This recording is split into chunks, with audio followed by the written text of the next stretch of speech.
আল্লাহ বললেন আফালা ইয়ানজুরুনা ইলাল ইবিলি কাইফা খুলিকাত, উটকে কিভাবে আমি তৈরি করলাম এটা একটু দেখতে পারে না ওরা? আরে উটের দিকে তাকালেই তো ওরা উটের মালিক আমি আল্লাহরে খুঁজে পাবে। উটের কথা আল্লাহ কেন বললেন? উট হচ্ছে এমন আজীব একটা প্রাণী যেটা প্রাণী বিজ্ঞানীদেরকে হয়রান করে দিয়েছে। আল্লাহু আকবার, আপনি অবাক হবেন উটের যে ফিচার আল্লাহ তাআলা দিয়েছেন।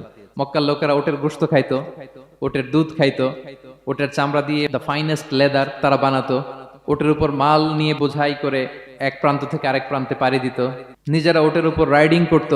এবং উট হচ্ছে এমন প্রাণী যেটা একসাথে 1 মাস না খেয়ে বেঁচে থাকতে পারে। 1 মাস পানিও খাওয়া লাগবে না, খাবারও খাওয়া লাগবে না। প্রাপ্তবয়স্ক একটা উট একসাথে 200 লিটার পানি খেয়ে ফেলতে পারে। এবং উটের পেটের ভিতরে একটা স্পেশাল ওয়াটার চেম্বার আছে, ওই চেম্বারে রেখে দেয়, যখন লাগবে ওইখান থেকে নিয়ে নিয়ে বেঁচে থাকে। 1 মাস না খেয়ে বেঁচে থাকে কি করে? ওটের পিঠে দেখবেন একটা কুজ আছে, এই পুরো কুজটা হচ্ছে চর্বির আধার। ওটের যখন খাবার থাকে না মরুভূমিতে, মাসের পর মাস যখন চলে, ওই চর্বি থেকে এনার্জি নিয়ে সে মরুভূমিতে চলে, সে না খেয়েও বাঁচতে পারে। আমাদের চোখের মধ্যে যেমনি একটা পাপড়ি, এরকম এক পাপড়ি দিয়ে উটকে আল্লাহ বানায় নাই, ডবল লেয়ারের পাপড়ি দিয়েছে।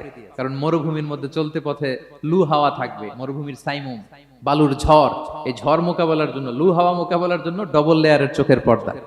একটা পর্দা ফেলে রাখে আর একটা খুলে সে হাঁটতে থাকে, তার কিছুই হয় না। সুবহানাল্লাহ। আমাদের 98 ডিগ্রি ফারেনহাইটে স্বাভাবিক তাপমাত্রা, তাই না?